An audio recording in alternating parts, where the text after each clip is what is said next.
사람들 앞에서 발표를 할 일이 생기면 발표를 시작하기 전에 이런 말을 합니다. 제가 떨리는데요, 한번 잘 해보겠습니다. 아니면 발표는 제가 잘 못하는데 끝까지 한번 잘 해보겠습니다. 그러면 듣는 사람들은 어떤 생각을 하시나요? 듣기 전부터 이 사람은 발표를 잘 못하나? 이런 생각을 무의식적으로 하게 됩니다. 또 면접을 볼 때 자신의 단점이 뭐냐고 물어보면 아직 많이 부족하지만 또는 일을 잘할 수 있을지 모르겠지만 또 열심히 해보겠습니다. 이런 얘기를 하죠. 그러면 이 친구가 일을 잘 못하나?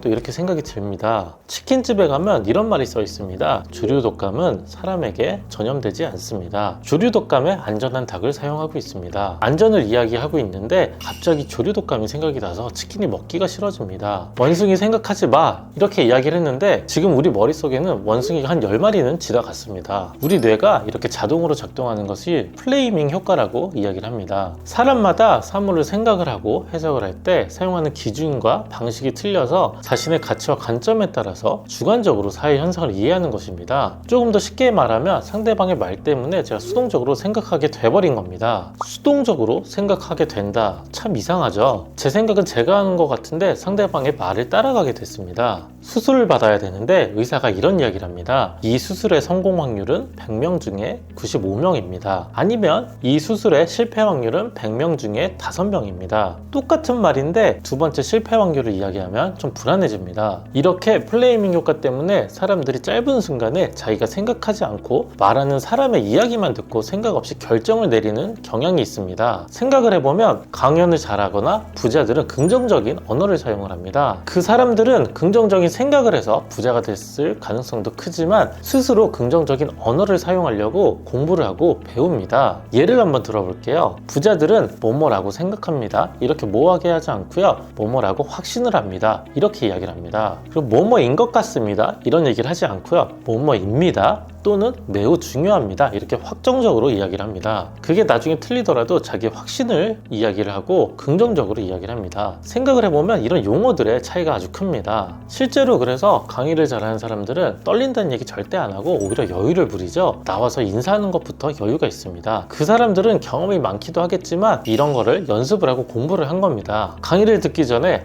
오늘 너무 잘 오셨어요. 오늘 돈 벌고 가시는 거예요. 이런 말도 합니다. 우리한테 이미지를 딱 심어주는 거죠. 실제로 그 사람들이 또 강의도 잘하죠. 이렇게 연습하는 거 우리도 가능합니다. 이렇게 연습하는 방법을 단계별로 알려드리겠습니다. 총 4단계가 있는데요. 첫 번째는 인식 단계입니다. 부정적인 생각을 인식을 하고 그 생각이 어떤 상황에서 발생하는지 한번 생각을 해보는 겁니다. 어떤 부정적인 패턴이 반복되지 않는지 관찰을 하고 한번 기록을 한번 해보세요. 그리고 내가 이런 말을 썼네 하고 인식이 돼야 됩니다. 제가 이런 이야기 드리기 전에는 이런 차이 잘 모르셨잖아요. 그래서 나 스스로도 이런 얘기 하는지 한번 인식을 한번 해봐야 됩니다. 겸손한 것도 좋지만 자신 있는 게 더 좋습니다. 상대방을 배려하려고 전 떨리지만 열심히 해볼게요. 이런 얘기를 하겠지만 그럴 필요가 없고요. 그냥 자신 있게 강의를 하고 면접을 보면 됩니다. 이렇게 인식을 했다면 두 번째로 대체를 해야 됩니다. 부정적인 생각을 바꿀 긍정적인 생각이나 문구를 미리 준비를 해놔야 됩니다. 뭐뭐인 것 같다가 아니라 뭐뭐로 확신을 한다. 이렇게 문구를 미리 만들어 놔야 됩니다. 그래서 부정적인 생각이나 언어를 미리 정해놓고 숙지를 해놓는다면 부정적인 생각이 없어집니다. 그리고 세 번째는 적용 단계입니다. 연습이 필요한 겁니다. 부정적인 생각이 딱 떠올랐을 때 인식을 하고 의식적으로 바꿔보는 겁니다. 자주 반복되는 부정적인 생각에 대해서 매번 대체를 한다면 그게 내 언어가 됩니다. 처음에는 조금 어색할 수는 있는데 지속적으로 한 몇 번만 해보면 금방 바뀌더라고요. 그 다음 단계는 네 번째 반복 단계입니다. 루틴을 반복적으로 실천을 하면서 부정적인 생각을 대체하는 습관을 들여야 됩니다. 연습을 해야 된다고 했잖아요. 이걸 반복적으로 하면 내 루틴이 되고 내 언어가 됩니다. 더 좋은 것은 내 언어가 긍정적이 되면 긍정적인 생각이 자동적으로 따라옵니다. 긍정적으로 생각하는 것을 의식적으로 하라 그랬는데 언어부터 바꿔야 됩니다. 사실은 여기에 키가 있거든요. 제 경험담을 말씀드리면 저도 외부에서 강의를 많이 하고 있는데 많게는 한 2,000명 앞에서도 강의를 합니다. 그런데 그때 참 떨릴 줄 알았는데 생각보다 떨리지 않고 제 말을 들어주는 사람들을 한번 봤는데 너무 잘 들어주시더라고요. 그런 상황이 성공이 오히려 되게 좋았고 강의를 더 잘하게 되는 계기가 됐던 것 같습니다. 그래서 언어를 바꾸는 노력을 하고 꾸준히 실천을 하고 지속을 하는 겁니다. 시간이 지나면 이게 내 습관이 되고 내 언어가 돼서 아주 중요한 보물이 되는 거죠. 성공한 사람들이나 말 잘하는 사람들은 실제로 스피치 연습을 하고 커뮤니케이션 기술을 연마를 합니다. 공부를 하고 배우는 거죠. 어떻게 보면 아주 중요한 기술이고 중요한 연습입니다. 언어만 바뀌어도 긍정적으로 생각을 할 수 있어서 성공할 수 있는 확률이 비약적으로 아주 크게 높아집니다. 제가 알려드린 4단계 인식을 하고 대체를 하고 적용을 한 다음에 반복 연습을 해보시는 거 한번 해보시고요. 내가 부정적인 언어를 쓰지 않았나 한번 생각을 해보시고 긍정적으로 바꾸는 거 연습 한번 해보시면 참 좋을 것 같습니다. 오늘 이야기도 오디오북으로 활용해보시고 구독과 좋아요 알림 설정 해주세요.